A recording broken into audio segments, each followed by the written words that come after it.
हरिओम, ओम आनंदमय, ओम शांतिमय, ओम ज्ञानमय। आप सभी दर्शकों का हमारे चैनल पर स्वागत है। आज हम लोग बीएड फर्स्ट सेमेस्टर के अंतर्गत बीएफ स्किनर के सिद्धांत की सीमाओं के विषय में अध्ययन करेंगे। यानी जो बीएफ स्किनर का सिद्धांत है किस सीमा तक काम करता है, या इस सिद्धांत की जो है किस सीमा के बाद असफलता देखने को मिलती है, इसके विषय में हम लोग चर्चा करेंगे। रह गई बीएफ स्किनर के अगर हम सिद्धांत को विशेष तौर से देखें तो बीएफ स्किनर सिद्धांत ने अधिगमकर्ता के प्रबलन संबंधी गतिविधियों पर ज़्यादा बल दिया है कि यदि प्रबलन धनात्मक होगा तो अधिगम प्रभावशाली होता है, और प्रबलन ऋणात्मक भी होता है जो गलत प्रवृत्तियों को, गलत व्यवहार को कम करता है और उसको सही अनुक्रिया सिखाने के लिए प्रेरित करता है, या सही अनुक्रिया को सीखने के लिए उसे बाध्य करता है। इस प्रकार से प्रबलन पर इन्होंने यानी अधिगमकर्ता के स्वयं के प्रबलन के संदर्भ में इन्होंने विशेष रूप से बल देते हुए अपने सिद्धांत का प्रतिपादन किया है। पिछले वीडियो में हम लोग जो है अधिगमकर्ता के संदर्भ में थार्नडाइक के सिद्धांत और पावलोव के सिद्धांत के संबंध में किस प्रकार से संयुक्त रूप से सिद्धांतों का समावेशन करते हुए बीएफ स्किनर ने अपने सिद्धांत का प्रतिपादन कैसे किया था, इसको चर्चा की जा चुकी है। आज हम इसकी सीमाएं देखते हैं।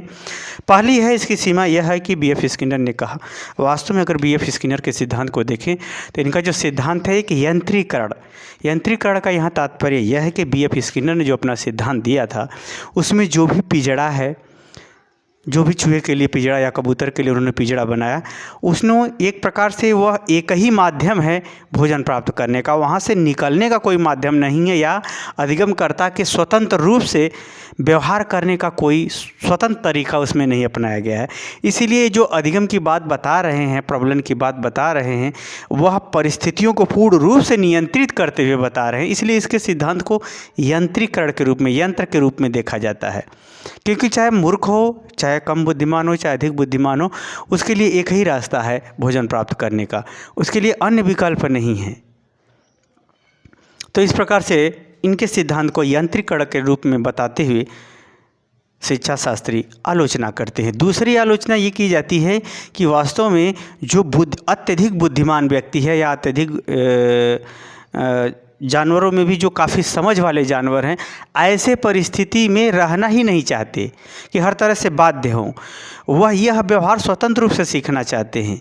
यानी ऐसे परिस्थिति में जैसे अगर कोई भी जीव जंतु हो, मनुष्य हो, अगर उसको हर तरह से 24 घंटे में उसको पूरी तरह से नियंत्रित कर दिया जाए तो वह भी क्या हो जाता है, उस व्यवहार को न सीख करके अनियंत्रित व्यवहार, अव्यवहारिक गतिविधियाँ करने लगता है, जैसे पागलपन, नोचना, गाली देना, उल्टा सीधा व्यवहार करना वह शुरू करता है। तो इन्होंने अगर देखा गया तो इस तरह से यानी पूरी तरह से नियंत्रित यंत्र की तरह से परिस्थिति का निर्माण करके बुद्धिमान बालकों या बुद्धिमान कोई जीव जंतुओं पर यह सिद्धांत प्रयोग किया गया तो काफ़ी असफल रहा।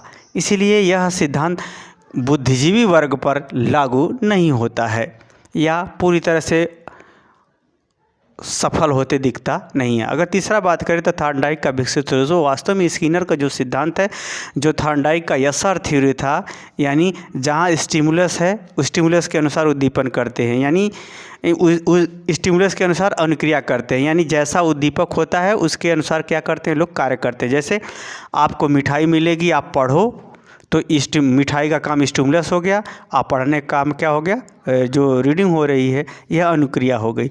तो कहने का मतलब मानव का ये स्वभाव है अपनी आवश्यकता, अपनी इच्छाओं को पूरा करने के लिए कर्म करना। इस प्रकार से स्टिमुलस और रिस्पांस, इन दोनों में अधिगमकर्ता की किस प्रकार की भूमिका होती है, तो इसको जो है बीएफ स्किनर ने बताया कि अधिगमकर्ता की कैसे प्रबलन के रूप में भूमिका होते हुए उसको सिखाने, पढ़ाने या बताने का कार्य किया किसने, बीएफ स्किनर ने अपने सिद्धांत में।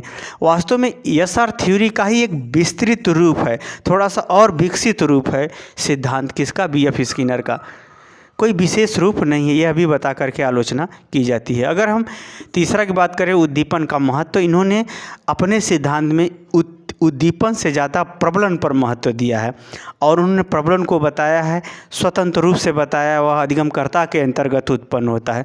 वास्तव में जितने व्यवहार हैं, जैसे आप ही अगर देखें, अगर आप क्या करते हैं, कोई भी जैसे भूख लगी है तो स्टिमुलस का काम भोजन कर रहा है और आप भोजन खोज करके या भोजन बनाते हैं तो क्या रिस्पांस यानी अनुक्रिया रिस्पांस यानी अनुक्रिया हुआ, यानी भोजन स्टिमुलस हुआ तो भोजन प्राप्त करना संबंधी जो कार्य है वो क्या होती है, अनुक्रिया कहलाती है। वास्तव में स्टिमुलस और अनुक्रिया के बीच में बहुत गहरा संबंध है, यानी 90% व्यवहार आदमी किसी न किसी उद्दीपन के कारण से करता है, चाहे वह आवश्यकता हो, चाहे समस्या हो, चाहे इच्छा हो, चाहे उसकी मजबूरी हो, चाहे कोई दिक्कत हो। तो यानी किसी न किसी प्रकार से वह जो है उद्दीप्त होता है तब उसके लिए अनुक्रिया करता है। लेकिन इन्होंने अपने सिद्धांत में उद्दीपन को ज़्यादा महत्व नहीं दिया है, बल्कि किसको दिया है, अधिगमकर्ता को दिया है महत्व, जो आंतरिक रूप से प्रबलन वाली प्रवृत्ति के अंतर्गत अपना व्यवहार सीखता है या करता है, उस पर ज़्यादा महत्व दिया। यह भी बता के इनकी आलोचना की जाती है। अगर पाँचवा आलोचना की बात किया जाए तो अत्यधिक पर निर्भरता। इन्होंने परिस्थितियों को पूरी तरह से निर्धारित कर दिया है, कंडीशन की इन्होंने पूरी तरह से निर्धारित कर दिया है। अधिगमकर्ता की अन्य आवश्यकता या अन्य क्षेत्रों से संबंध या अन्य गतिविधियों के संदर्भ में उसके अधिगम या पूर्व के सीखे हुए अधिगम का प्रयोग होने का कोई अवसर नहीं दिया है, कोई स्थिति नहीं दिया है। इसलिए इस सिद्धांत को भी अत्यधिक पर निर्भरता बता करके आलोचना की जाती है। और छठा अगर इनकी आलोचना की जाती है परिस्थिति की, इन्होंने कृत्रिम परिस्थिति पर ज़्यादा बल दिया है, जबकि आदमी का जो अधिगम है वो प्राकृतिक परिस्थिति में अधिगम ज़्यादा अस्थायी और ज़्यादा स्वाभाविक होता है। इन्होंने सिर्फ कृत्रिम परिस्थिति पर ही ज़्यादा बल दिया है। क्या हर व्यवहार के लिए कृत्रिम परिस्थिति उत्पन्न की जा सकती है? यह संभव नहीं है। हर व्यवहार के लिए कंडीशन उत्पन्न करते हुए उसे सीखने के लिए बाध्य कर दिया जाए, ऐसा संभव नहीं है। ज़्यादातर व्यवहार जो है मनुष्य जो है प्राकृतिक परिस्थिति में स्वतंत्र रूप से विभिन्न प्रकार के जीवों की स्वाभाविक व्यवहारिक अभिव्यक्ति के आधार पर ही लोग सीखते हैं। इन्होंने पूरी तरह से उसको कृत्रिम परिस्थिति में बदल दिया है। इसी यह भी कमी बता करके इनकी सिद्धांत की आलोचना की जाती है। सातवां इनकी आलोचना की जाती है प्रबलन में तीव्रता का निर्धारण। जो प्रबलन होगा सब में समान होगा या सब में विभिन्न होगा, या जो कुछ भी प्रबलन होगा वह उसकी सीमा क्या होगी, उसकी गतिविधि क्या होगी, उसका विकास होगा या नहीं होगा, स्थिर होगा या परिवर्तनशील होगा। इस प्रकार का कोई प्रबलन के संदर्भ में जो आत्म रूप से प्रबलित होकर के अधिगमकर्ता सीखता है, इसके विषय में कोई उन्होंने स्पष्ट रूपरेखा या निर्देश या गाइडलाइन जारी नहीं किया या नहीं बताया है।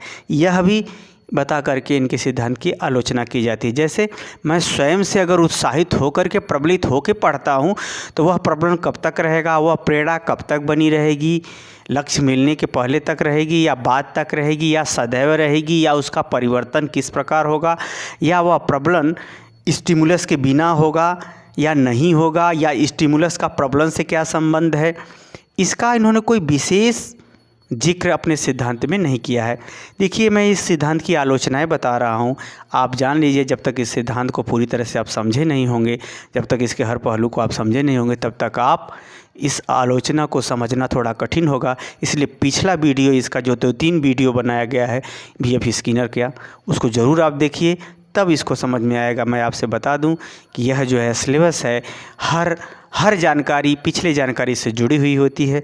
इसलिए हमारे चैनल पर जुड़ने के साथ साथ आप पिछला एक क्रम से वीडियो देखते हुए आप अध्ययन करेंगे तो ज़्यादा सफल होंगे। फिर भी आपकी अपनी व्यक्तिगत योग्यता क्षमता, आप अपने बारे में हमसे अधिक जानते हैं, इसलिए आपको जहाँ से समझ में आए वहाँ से भी पढ़ सकते हैं। मैं एक सुझाव दे सकता हूँ, मानना ना मानना आपकी स्वतंत्रता है। मुझे उम्मीद है कि मेरे द्वारा समझाया हुआ स्किनर के सिद्धांत की सीमाएं आप समझ गए होंगे। समझ गए हैं तो कमेंट बॉक्स में मुझे ज़रूर बताइए।